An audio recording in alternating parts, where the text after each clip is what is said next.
কলাগাছা ইতিহাস মিডিয়ার আয়োজনে আপনাদের স্বাগতম। আজকের এই আয়োজনে থাকছে বিএনপি দলীয় সাবেক সংসদ সদস্য সৈয়দা আসিফা আশরাফি পাপিয়ার একটি বিশেষ লেখা বা প্রতিক্রিয়া, যেখানে তিনি সাবেক মন্ত্রী ডা. দীপু মনির স্বামীর মৃত্যু ও বর্তমান পরিস্থিতি নিয়ে নিজের গভীর আবেগ ও মানবিক অনুভূতির কথা প্রকাশ করেছেন। নিচে তার সেই লেখাটি হুবহু তুলে ধরা হলো। দীপু মনির স্বামী তৌফিক নেওয়াজের মৃত্যু সংবাদটি শোনার পর থেকেই মনটা ভীষণ ভার হয়ে আছে। বারবার চোখের সামনে ভেসে উঠছে সেই দৃশ্য, আদালতের বারান্দায় অসুস্থ শরীর নিয়ে দাঁড়িয়ে থাকা একজন মানুষ, যিনি নিজেও ছিলেন স্ট্রোকের রোগী, শারীরিকভাবে প্রচণ্ড অসুস্থ।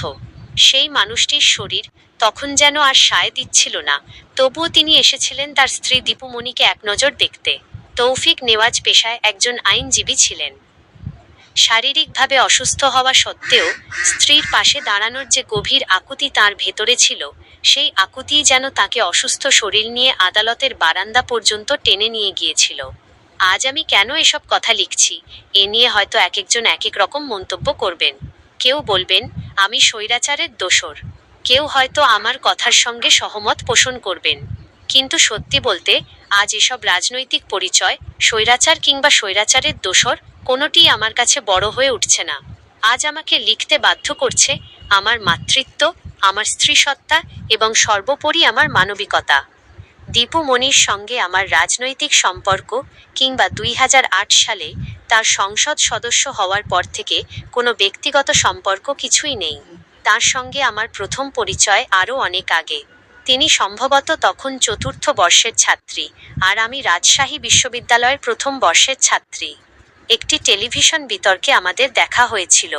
পরবর্তীতে ডেমোক্রেসি ইন্টারন্যাশনাল এবং এনডিআই এর কর্মশালায় বিএনপির পক্ষ থেকে আমি গিয়েছিলাম, আওয়ামী লীগের পক্ষ থেকে দীপু মনি এসেছিলেন।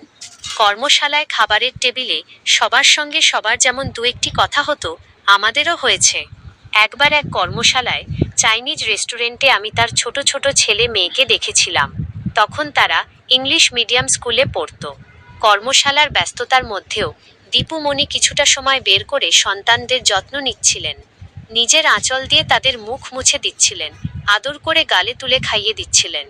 একজন মায়ের সেই মমতার দৃশ্যটি আজও আমার মনে আছে।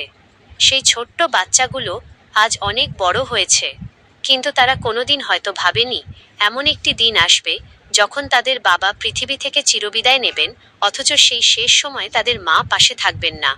একদিকে ঘরে বাবার নিথর দেহ, অন্যদিকে মাকে কিভাবে বাবার কাছে শেষবারের মতো নিয়ে আসা যায়, সেই আকুতি বুকের মধ্যে ধারণ করে সন্তানদের ছুটতে হচ্ছে মায়ের মুক্তির জন্য। কি নির্মম বাস্তবতা! যে হাতটি ধরে একজন নারী তার সংসার শুরু করেছিলেন, আজ সেই জীবনসঙ্গী পৃথিবী থেকে চিরবিদায় নিয়েছেন। অথচ সেই শেষ বিদায়ের মুহূর্তে স্ত্রী হিসেবে তার পাশে থাকতে পারেননি। হয়তো মৃত্যুর আগে তার কিছু কথা বলার ছিল, হয়তো শেষবারের মতো স্ত্রীর মুখটা দেখতে চেয়েছিলেন, একবার তার হাতটা ধরে থাকতে চেয়েছিলেন। হয়তো প্রিয় মানুষটির সেই একটুখানি সান্নিধ্যই মৃত্যুর আগে তার বুকের ভেতরের কিছুটা কষ্ট, কিছুটা যন্ত্রণা লাঘব করতে পারত। কিন্তু সেই ভাগ্যটা আর হলো না। এই শোক, এই যন্ত্রণা দীপু মনিকে একা বহন করতে হবে, জেলখানার অন্ধকার একটি কক্ষের ভেতরে। অসুস্থ স্বামীকে রেখে কারাগারে থাকার কষ্টটা আমি উপলব্ধি করতে পারি, কারণ স্বৈরাচার আওয়ামী লীগ সরকারের সময় আমিও যখন কারাগারে ছিলাম, তখন আমার স্বামী অসুস্থ ছিলেন। আমার অনুপস্থিতিতে তার অসুস্থতা আরও বেড়ে গিয়েছিল। সেই সময়ের অসহায়ত্ব আর বুকভরা যন্ত্রণা আজও আমি ভুলতে পারিনি। তাই আজকের এই কষ্টকে শুধু বাইরে থেকে দেখা নয়, নিজের জীবন দিয়ে অনুভব করছি। একজন বাবা পৃথিবী থেকে সন্তানদের মায়ের প্রয়োজন আরও বেড়ে যায়। সন্তান যত বড়ই হোক, বাবাকে হারানোর মুহূর্তে মায়ের পাশে থাকা, মায়ের হাত ধরে কাঁদা, মায়ের কাছ থেকে সাহস পাওয়া, এসবের কোনো বিকল্প নেই। আর এই জায়গাটি আমি আমার নিজের জীবন দিয়ে উপলব্ধি করছি।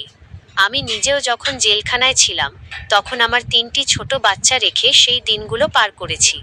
সেই কষ্টকর মুহূর্তগুলো আজ আবার আমাদের মানসপটে ভেসে উঠছে। পৃথিবীর অন্য সব সন্তান মায়ের দোয়া নিয়ে পরীক্ষার হলে যায়, অথচ আমার সন্তানরা মায়ের থেকে দোয়া নেওয়া তো দূরের কথা, সেদিন পরীক্ষার হলে যাওয়ার আগে মায়ের মুখটাও দেখতে পারেনি। দীর্ঘদিন আমি জেলখানায় ছিলাম। আমার মুক্তির জন্য আমার সন্তানরা যে কষ্ট করেছে তা আমি জানি। তারা সংবাদ সম্মেলন পর্যন্ত করেছে। মাকে পাওয়ার জন্য, মায়ের মুখ দেখার জন্য তাদের যে আকুতি, সেই স্মৃতিগুলো আজ ভীষণভাবে মনে পড়ছে। তাই মানুষ হিসেবে আজ আমি দীপুমণির জন্য কষ্ট পাচ্ছি। এই কষ্ট শুধু একজন রাজনীতিবিদের জন্য নয়, এটি একজন মায়ের কষ্ট, একজন স্ত্রীর কষ্ট, একজন সন্তানের কষ্ট এবং সর্বোপরি একজন মানুষের কষ্ট। দীপুমণি আজ মাত্র 12 ঘন্টার জন্য মুক্তি পেয়েছেন, অথচ এই 12 ঘন্টার মধ্যেই তাঁকে স্বামীর মৃত্যুর পর একজন স্ত্রী হিসেবে যে ধর্মীয় ও পারিবারিক দায়িত্বগুলো পালন করার কথা, সেগুলোও ঠিকভাবে পালন করার সুযোগ নেই। 12 ঘন্টা পর তাঁকে আবার জেলখানায় ফিরে যেতে হবে। তার দুটো মেয়ে হয়তো মাকে রেখে আসবে। বাবাকে হারানোর শোকে তারা নিজেরাও ভেঙে পড়েছে, অথচ সেই কঠিন সময়ে মায়ের কাছেও তারা থাকতে পারবে না। একজন মা তার সন্তানদের পাশে থাকতে পারবেন না, সন্তানরা মায়ের পাশে থাকতে পারবে না। এই বাস্তবতাটা ভাবতেই বুকটা ভার হয়ে আসে। আজকের এই অনুভূতি কোনো দলীয় সংকীর্ণতার প্রকাশ নয়। আমার বিবেকের এই তাগিদকে কোনো রাজনৈতিক পরিচয় কিংবা কোনো আইন আটকে রাখতে পারেনি। মন্ত্রী ও সংসদ সদস্য হিসেবে আমাদের অনেক পাল্টাপাল্টি বক্তব্য হয়েছে। সংসদে আমরা একে অপরের কঠোর সমালোচনা করেছি। আপনাদের রাজনৈতিক কর্মকাণ্ড এবং আমার দলের ওপর হওয়া অসহনীয় অত্যাচারের বিষয় নিয়েও আমি অনেক কথা বলেছি।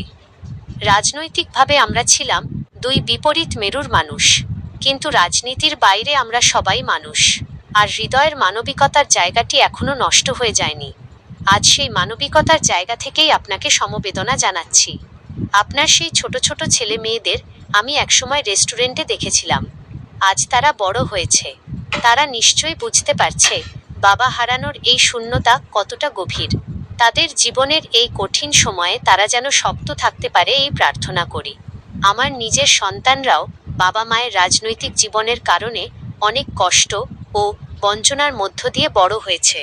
তাই একজন মা হিসেবে, একজন স্ত্রী হিসেবে, একজন মানুষ হিসেবে আজকের এই শূন্যতা ও কষ্ট আমি হাড়ে হাড়ে অনুভব করতে পারছি। তৌফিক নেওয়াজের আত্মার প্রতি গভীর শ্রদ্ধা জানাই। আল্লাহ তাকে জান্নাত নসিব করুন। আর দীপুমণি ও তার সন্তানদের এই অসহনীয় শোক ও কঠিন সময় পার করার শক্তি দিন। রাজনৈতিক অঙ্গনের নানা ঘটনা, বিশ্লেষণ এবং ইতিহাস সম্পর্কে নিয়মিত আপডেট পেতে আমাদের মুক্তাগাছার ইতিহাস মিডিয়া ইউটিউব চ্যানেলটি সাবস্ক্রাইব করুন। নিত্য নতুন ভিডিওর নোটিফিকেশন পেতে পাশে থাকা বেল আইকনটি ক্লিক করে রাখুন। আমাদের সাথে থাকার জন্য ধন্যবাদ।